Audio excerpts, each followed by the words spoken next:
जय श्री सद्गुरुदेवाय नमः। जय श्री गणपति देवाय नमः। ओम कृष्णाय वासुदेवाय हरे परमात्मने प्रणतः कलेशनाशाय गोविंदाय नमो नमः।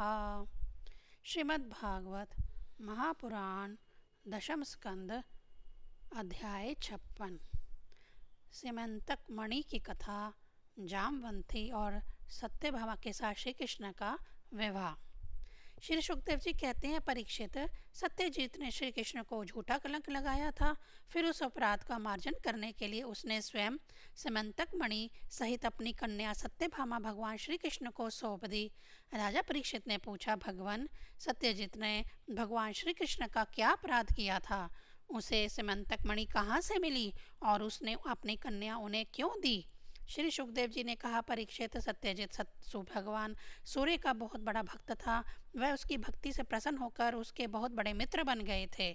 सूर्य भगवान ने ही प्रसन्न होकर बड़े प्रेम से उसे समंतक मणि दी थी। सत्यजित उस मणि को गले में धारण कर ऐसे चमकने लगा मानो स्वयं सूर्य ही हो। परीक्षित, जब सत्यजित द्वारका में आया तब अत्यंत तेजस्विता के कारण लोग उसे पहचान न सके। दूर से ही उसे देखकर लोगों की आंखें उसके तेज से चुंधिया गईं।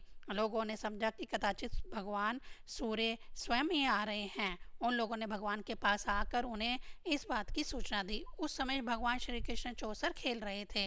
लोगों ने कहा, शंख चक्र गदाधारी नारायण कमल दयन दामोदर यदुवंशी शिरोमणि गोविंद, आपको नमस्कार है। हे जगदीश्वर, देखिए, अपनी चमकीली किरणों से लोगों के नेत्रों को चौंधियाते हुए प्रचंड रश्मि भगवान सूर्य आपका दर्शन करने आ रहे हैं। प्रभु, सभी श्रेष्ठ देवता त्रिलोकी में आपकी प्राप्ति का मार्ग ढूंढते रहते हैं किंतु उसे पाते नहीं। आज आपको यदुवंश में छिपा हुआ जानकर स्वयं सूर्य नारायण आपका दर्शन करने आ रहे हैं। श्री सुखदेव जी कहते हैं, परीक्षित, अनजान पुरुषों की यह बात सुनकर कमल नयन भगवान श्री कृष्ण हंसने लगे। उन्होंने कहा, अरे, ये सूर्यदेव नहीं है, यह तो सत्यजित हैं जो मणि के कारण इतना चमक रहा है। इसके बाद सत्यजित अपने समृद्ध घर में चला आया। घर पर उसके शुभ आगमन के उपलक्ष्य में मंगल उत्सव मनाया जा रहा था। उसने ब्राह्मणों के द्वारा समयंतक मणि को एक देव मंदिर में स्थापित करा दिया। परीक्षित, वह मणि प्रतिदिन 8 भार सोना दिया करती थी और जहाँ वह पूजित होकर रहती थी वहाँ दुर्भिक्ष, महामारी, ग्रह पीड़ा, सर्प भय, मानसिक और शारीरिक व्यथा तथा मायावियों का उपद्रव आदि कोई भी अशुभ नहीं होता था। एक बार भगवान श्री कृष्ण ने प्रसंगवश कहा, सत्यजित, तो तुम अपनी मणि राजा उग्रसेन को दे दो। परंतु वह इतना अर्थलोलुप लोभी था कि भगवान की आज्ञा का उल्लंघन होगा इसका कुछ भी विचार न करके उसे अस्वीकार कर दिया। एक दिन सत्यजित के भाई प्रसेन ने उस परम प्रकाशमय मणि को अपने गले में धारण कर लिया और वह घोड़े पर सवार होकर शिकार खेलने वन में चला गया। वहाँ एक सिंह ने घोड़े सहित प्रसेन को मार डाला और उस मणि को छीन लिया। वह अभी पर्वत की गुफा में प्रवेश ही कर रहा था कि मणि के लिए ऋषराज जामवन ने उसे मार डाला। उन्होंने वह मणि अपनी गुफा में ले जाकर बच्चे को खेलने के लिए दे दी। अपने भाई प्रसेन के ना लौटने पर उसके भाई सत्यजित को बड़ा दुख हुआ। वह कहने लगा, बहुत संभव है कि श्री कृष्ण ने ही मेरे भाई को मारा डाला हो, क्योंकि वह मणि गले में डालकर वन में गया था। सत्यजित ने यह बात सुनकर लोग आपस में कानाफूसी करने लगे। जब भगवान श्री कृष्ण ने सुना कि यह कलंक का टीका मेरे ही सिर लगाया गया है तो वह उसे धो बहाने के उद्देश्य से नगर के कुछ सभ्य पुरुषों को साथ लेकर प्रसेन को ढूंढने के लिए वन में गए। वहाँ खोजते खोजते लोगों ने देखा कि घोर जंगल में सिंह ने प्रसेन और उसके घोड़े को मार डाला है। जब वह लोग सिंह के पैरों का चिन्ह देखते हुए आगे बढ़े तब उन लोगों ने यह भी देखा कि पर्वत पर एक रीछ ने सिंह को भी मार डाला है। भगवान श्री कृष्ण ने सब लोगों को बाहर ही बिठा दिया और अकेले ही उस घोर अंधकार से भरी हुई ऋषराज की भयंकर गुफा में प्रवेश किया। भगवान ने वहां जाकर देखा कि श्रेष्ठ मणि समंतक को बच्चों का खिलौना बना दिया गया है। वह उसे हर लेने की इच्छा से बच्चे के पास जा खड़े हुए। उस गुफा में एक अपरिचित मनुष्य को देखकर बच्चे की धाय भयभीत हो की भांति चिल्ला उठी। उसकी चिल्लाहट सुनकर परम बली ऋषराज जामवंत क्रोधित होकर वहां दौड़ आए। परीक्षित जामवंत उस समय कुपित हो रहे थे। उन्हें भगवान की महिमा, उनके प्रभाव का पता ना चला। उन्होंने उन्हें एक साधारण मनुष्य समझ लिया और वे अपने स्वामी भगवान श्री कृष्ण से युद्ध करने लगे। जिस प्रकार मांस के लिए दो बाज आपस में लड़ते हैं, वैसे ही विजय अभिलाषी भगवान श्री कृष्ण और जामवन आपस में घमासान युद्ध करने लगे। पहले तो उन्होंने अस्त्र शस्त्रों का प्रहार किया, फिर शिलाओं का, तत्पश्चात वह वृक्ष उखाड़ कर एक दूसरे पर फेंकने लगे। अंत में उन्होंने बाहु युद्ध होने लगा। परीक्षित ब्रज प्रहार के समान कठोर घूसों से आपस में वे 28 दिनों तक बिना विश्राम के रात दिन लड़ते रहे। अंत में भगवान श्री कृष्ण के घूसों की चोट से जामवन के शरीर की एक एक गांठ टूट फूट गई। उत्साह जाता रहा, शरीर पसीने से लथपथ हो गया। तब उन्होंने अत्यंत विस्मित चकित होकर भगवान श्री कृष्ण से कहा, प्रभु, मैं जान गया, आप ही समस्त प्राणियों के स्वामी, रक्षक, पुराण पुरुष भगवान विष्णु हैं। आप ही सबके प्राण, इंद्रिय बल, मनोबल और शरीर बल हैं। आप विश्व के रचयिता, ब्रह्मा आदि को भी बनाने वाले हैं। बनाए हुए पदार्थों में भी सत्ता रूप से आप ही विराजमान हैं। काल के जितने भी अव्यय हैं उनके नियामक परम काल आप ही हैं, और शरीर भेद से भिन्न भिन्न प्रतिमान अंतरात्माओं के परमात्मा भी आप ही हैं।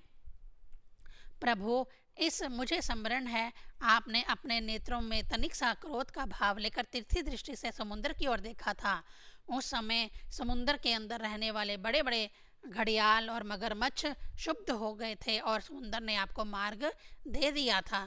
तब आपने उस पर सेतु बांधकर सुंदर यश की स्थापना की तथा लंका का विध्वंस किया। आपके बाणों से कट कट कर राक्षसों के सिर पृथ्वी पर लौट रहे थे।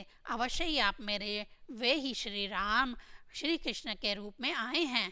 परीक्षित, जब ऋषिराज जामवंत ने भगवान को पहचान लिया, तब कमल नयन श्री कृष्ण ने अपने परम कल्याणकारी शीतल कर कमल को उनके शरीर पर फेर दिया और फिर आहेतु की कृपा से भरकर प्रेम गंभीर वाणी से अपने भक्त जामवंत से कहा, ऋषिराज, हम मणि के लिए ही तुम्हारी इस गुफा में आए हैं। इस मणि के द्वारा मैं अपने ऊपर लगे झूठे कलंक को मिटाना चाहता हूँ। भगवान के ऐसा कहने पर जामवंत ने बड़े आनंद से उनकी पूजा करने के लिए अपनी कन्या कुमारी जामवती को मणि के साथ उनके चरणों में समर्पित कर दिया। भगवान श्री कृष्ण जिन लोगों को गुफा के बाहर छोड़ गए थे, उन्होंने 12 दिनों तक प्रतीक्षा की, परंतु जब उन्होंने देखा कि अब तक वे गुफा में से नहीं निकले, तब वे अत्यंत दुखी होकर द्वारका को लौट गए। जब वहां माता देवकी, रुक्मणी, वासुदेव तथा अन्य संबंधियों और कुटुंबियों को यह मालूम हुआ कि श्री कृष्ण जी गुफा से नहीं निकले, तब उन्हें बड़ा शोक हुआ। सभी द्वारकावासी अत्यंत दुखित होकर सत्यजित को भला बुरा कहने लगे और भगवान श्री कृष्ण की प्राप्ति के लिए महामाया दुर्गा देवी की शरण में गए, उनकी उपासना करने लगे। उनकी उपासना से दुर्गा देवी प्रसन्न हो गई और उन्होंने आशीर्वाद दिया। उसी समय उनके बीच में मणि और वह अपनी नववधू जामवती के साथ सफल मनोरथ होकर श्री कृष्ण सबको प्रसन्न करते हुए प्रकट हो गए। सभी द्वारकावासी भगवान श्री कृष्ण को पत्नी के साथ और गले में मणि धारण किए हुए देखकर परमा आनंद में मग्न हो गए, मानो कोई मर कर लौट आया हो। तदंतर भगवान ने सत्यजित को राजसभा में महाराज उग्रसेन के पास बुलवाया और जिस प्रकार मणि प्राप्त हुई थी वह सब कथा सुनाकर उन्होंने वह मणि सत्यजित को सौंप दी।